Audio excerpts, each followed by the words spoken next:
Para não dizer que eu não falei do caso Glenn Greenwald, duas palavrinhas sobre o caso Glenn Greenwald. Aliás, eu já contei a história das duas palavras, né? Que eu adoro. O Peter Sellers, ator maravilhoso, naquele papel, um convidado bem trapalhão. Ele vai dar uma entrevista, ele faz um ator indiano. Eu já contei essa história, mas eu adoro. Aí ele vai dar uma entrevista para um jornalista inglês. O jornalista inglês resolve perguntar para ele: por que você resolveu fazer tal coisa? Daí ele fala assim: eu decidi por 2 motivos. Não, mas você tem que falar em inglês, né? Tem que falar em inglês. Ele falou: I decided for 2 reasons. Porque ele é indiano. 2 reasons. E aí ele fica quieto, que é fantástico isso. Aí o jornalista... Mas não foi o que ele perguntou? Foi o que ele perguntou. Por que você decidiu? Por 2 motivos. Aí o jornalista falou assim: 2 reasons. Aí ele fala: yes, 2 reasons. É muito bom e não fala quais são. Adoro aquilo. Mas o caso do Glenn Greenwald...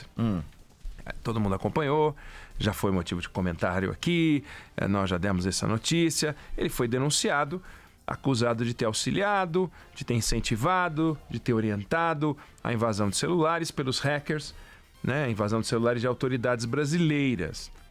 E a discussão em torno desse caso é um caso que não tem o menor fundamento, ele não foi investigado pela Polícia Federal, o ministro Gilmar Mendes proibiu que ele fosse investigado. O procurador que o denunciou, Wellington Divino Marques de Oliveira, chegou a dar uma respostinha bem matreira, dizendo assim: mas ele não foi investigado, a gente não descumpriu a ordem do Gilmar Mendes, do ministro Gilmar Mendes. Foi lá e denunciou e tal.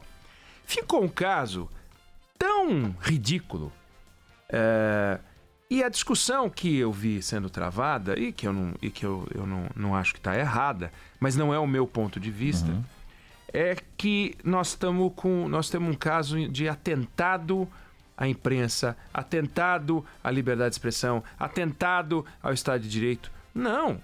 Quem está na roça é o procurador Wellington Divino Marques de Oliveira.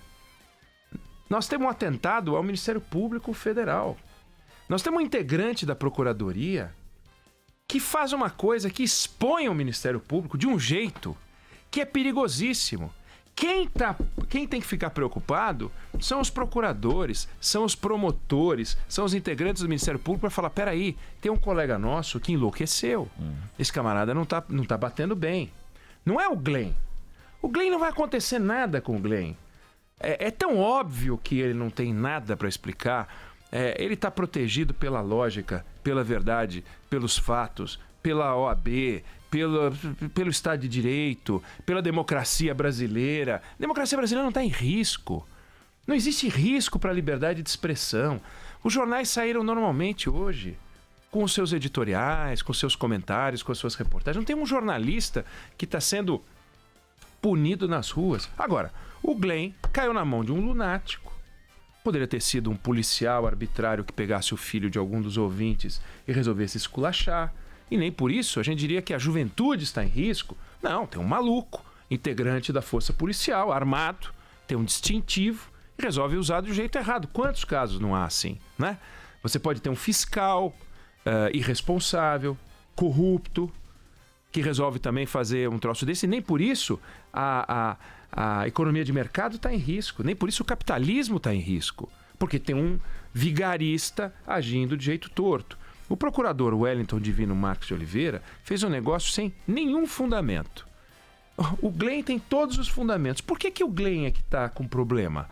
Quem está com problema é o procurador. O Conselho Nacional do Ministério Público tem um desafio. O que vai fazer com esse caso? Tem lá um procurador que, sem nenhum motivo, sem nenhum fundamento, foi lá e encaçapou o Glenn. Pá! E aí? É tão óbvio, é uma unanimidade. Não teve uma pessoa que dissesse que ele está certo. Então, ele confrontou o Supremo Tribunal Federal. O Supremo Tribunal Federal, quer dizer, um Procurador-Geral da República. Procurador-Geral da República. É que nós já tivemos um bem maluquinho também. Mas é um procurador que faz piadinha com o Supremo Tribunal Federal. E a gente está preocupado com o Glenn. A gente não tem que estar preocupado com o Glenn. A gente tem que estar preocupado com o futuro do Ministério Público. Quando um sujeito desse resolve fazer uma loucura dessa. Então, minha solidariedade ao Ministério Público para que eles fiquem firmes Não vai ser um cara como esse Wellington Divino Marques de Oliveira que vai conspurcar uma instituição. Essa instituição é muito maior do que o Wellington, porque o jornalismo e a democracia e a liberdade de imprensa, essas não estão em risco, gente. Não estão, definitivamente não estão em risco. Não foi uma tentativa de intimidar a imprensa, não. Foi uma tentativa dele se vingar do Glenn. Uma coisa bem porca, vagabunda. O Glenn encheu o saco dele, porque ele não gostou do trabalho que o Glenn está fazendo. Ele foi lá e denunciou o Glenn. Foi coisa, sabe, vendetta, coisa porca, coisa pequena, vagabunda. Não vamos dar isso um status que o Wellington não consegue dar. Ele não arquitetou uma coisa do outro mundo, do outro planeta, não. É coisa vagabunda mesmo, é bem pedestre. Então, nossa solidariedade, pelo menos a minha solidariedade, ao procurador Wellington, aliás, à procuradoria, para que esse procurador Wellington Divino, né, que busque inspiração e tente, põe a mão na consciência e diz, putz, eu acho que eu pisei na bola, né? Fez uma lambança, que pague pela lambança que ele fez. O Glenn não vai pagar, porque o Glenn não fez nada, até onde a gente sabe, não tem nada de errado. Então, eu queria começar só registrando, porque eu acho que a gente está numa discussão que a gente está valorizando o poder desse irresponsável, desse procurador, que ele não colocou em risco nada, não tem nada em risco, só a seriedade do Ministério Público. E aí sim, a gente tem que ficar atento para isso. Outra coisa que eu queria destacar saíram algumas notícias mostrando a queda da criminalidade, o número de mortes no Rio de Janeiro especificamente, porque o Instituto ligado à Secretaria de Segurança de lá soltou os dados, e lá a gente olha os dados e a gente vê o seguinte, uma queda no número de homicídios dolosos. Em 2018 eram 4.950, que é uma coisa inacreditável, e caiu para 3.995. Então caiu 1.000, né? 1.000 em um ano. 1.000 é uma coisa inacreditável, né? Você projeta num período de 10 anos, 10.000 pessoas que não são mortas. 1.000 pessoas, não dá para imaginar. Mas caiu. Aí caiu latrocínio, caiu roubo de carga, caiu um monte de coisa. Bom, obviamente é compreensível que o governador e os secretários e os responsáveis por essa área comecem a bater bumbo, né? Olha, nós estamos fazendo um policiamento, nós estamos fazendo coisas incríveis, estamos mudando e tal. Bom, se a gente for olhar os números de segurança, a gente vai ver que, tirando 3 ou 4 estados, todos os outros derrubaram a criminalidade. Em 2018, eles já tinham começado uma curva em relação a 2017 de queda de criminalidade. E não eram os novos governadores, porque os novos governadores tomaram posse em 2019. Então, se a gente acreditar que os atuais governadores estão fazendo alguma coisa, a gente tem que acreditar também que a safra anterior de governadores, no seu último ano, fez alguma coisa incrível. E os governadores atuais também fizeram alguma coisa incrível, mas todos eles fizeram uma coisa incrível. E também o governo federal, porque o Sérgio Moro está batendo bumbo. Ele deu uma entrevista essa semana e ele falou disso, ou seja, como se ele estivesse baixando a criminalidade. Então, quem é o responsável por isso? É o governo federal? São os governos estaduais? Estão todos conseguindo baixar essa criminalidade? A gente vai ver, mergulhando nesses números, que você tem sim coisas que explicam, né? A intervenção, por exemplo, federal no Rio de Janeiro produziu uma onda de investimentos, mais de R$1 bilhão, equipamentos, uma reorganização da segurança no local, produziu um efeito, né? Mas não foram 27 estados que sofreram intervenção, né? O Ceará não sofreu intervenção e, no entanto, o Ceará derrubou muito o número de homicídios por lá. O que aconteceu? Então, você conversa com especialistas e você vê o que os especialistas estão falando em artigos e refletindo, e você vai ver que tem sim coisas policiais, mas tem duas coisas que explicam isso. A primeira é uma reorganização das facções criminosas. Elas passaram um tempão em vários estados brigando e nessa briga, fazendo um acerto de contas, elas produziram muitas mortes. Tem estudos internacionais mostrando que o crime organizado produz entre 1/5 e 1/4 das mortes nos países. É muita coisa. Então, se você for pegar o que aconteceu no Rio de Janeiro, caiu de 4.900 para 3.900, Pode ser alguma coisa por aí também que explique. Não só o Rio. Ou seja, o crime organizado, se a rivalidade dos grupos começou a se estabelecer, às vezes uma vitória de um grupo ali, uma divisão de território acolá, e isso explica em parte. Outra coisa que explica também é o crescimento das milícias. No caso do Rio de Janeiro, a expansão das milícias. A milícia, ela não ganha dinheiro matando, ela pode até matar, se precisar, porque ela impõe as suas regras, as suas leis, e as suas leis são baseadas em violência. Mas ela ganha dinheiro vendendo gás, ela ganha dinheiro vendendo televisão, a cabo, ela ganha dinheiro vendendo acesso a serviços públicos. É isso que ela faz. Então ela não pode sair matando todo mundo, ao contrário, ela quer a ordem naquele lugar. E quando entra a milícia, as coisas se organizam no mundo da criminalidade. Mas é uma criminalidade organizando outra criminalidade. É a criminalidade das milícias organizando a criminalidade, que é essa criminalidade de rua e matança e tal.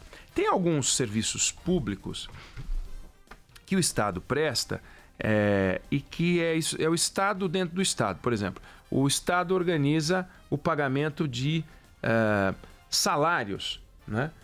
Dos servidores. Aquilo é um serviço público, porque são servidores públicos recebendo salário e tal. É algo que acontece e que se eles resolverem economizar 10%, na hora aparece o número e você pode dizer a causa da redução foi uma contenção de folha, foi uma demissão, foi uma reorganização, foi uma privatização. Você consegue ver o efeito imediatamente na ação direta do Estado. O Estado resolve fazer um projeto qualquer para melhorar a qualidade da arrecadação. Imediatamente, se a arrecadação aumenta 10%, 15%, 12%, 10%, você sabe, foi o Estado e você sabe dizer exatamente qual é a medida que produziu que aumento. Se o serviço de saúde está funcionando mal, ou por exemplo agora as aposentadorias do INSS estão atrasando, você sabe exatamente por que está atrasando. E se você conseguir resolver esse problema, e o governo está tentando resolver, vai ser difícil resolver do jeito que o governo está pensando em resolver, mas se o governo agir colocando mais gente, etc., o fluxo de aposentadorias vai aumentar imediatamente. Então você consegue ver a mão do Estado agindo e você consegue falar, olha, mexeu ali. Em algumas áreas isso não é tão claro. Na saúde é claríssimo. O número de atendimentos está diretamente proporcional à organização, o número de especialistas e tal. Mas na educação é mais difícil você medir, porque as estatísticas demoram, e na segurança é mais difícil, porque a segurança é um serviço público que você não quer ver prestado diretamente a você. Você quer que esteja sendo prestado para a sociedade sem que você veja, como bombeiro, né? Você admira os bombeiros principalmente porque a tua casa não pegou fogo. Quando a tua casa pega fogo, você também admira os bombeiros, mas você não quer que pegue fogo, você não quer usar os bombeiros, você quer poder só ver o carro passando e falar, puxa vida, esse pessoal é bacana. Mas você não quer que ele pare na tua rua. Então, é diferente. Você quer o serviço de coleta de lixo parando na tua rua, mas você não quer o caminhão dos bombeiros parando na tua rua, porque pode ser o fogo na sua casa, na casa do vizinho. A polícia é a mesma coisa. Você quer que a polícia esteja trabalhando, você quer que o SAMU esteja trabalhando, mas você não quer usar o serviço. E você não consegue medir muito bem, no caso da polícia, se aquele policial militar correndo para lá e para cá vai mexer a estatística ou não vai. Você não sabe como dizer, né? O número de investigações e esclarecimentos de crime continua baixo no Brasil. A Polícia Militar continua com seus problemas de deficiência, de estrutura, de mão de obra, de organização, não tem câmera, falta câmera nos uniformes. Então, não tem uma transformação da estrutura policial que justifique as reduções e que os governantes possam dizer, no meu governo eu fiz isso, ele pode até falar, mas que justifique essa queda, e aí todos os 27. Então, lamentavelmente, por um lado, caiu, bacana, mas lamentavelmente, parte da explicação se deve a uma reorganização dos bandidos e das milícias, que também são bandidos, né? E isso segurou e baixou o número. Então não vamos olhar os números como uma grande vitória do Estado.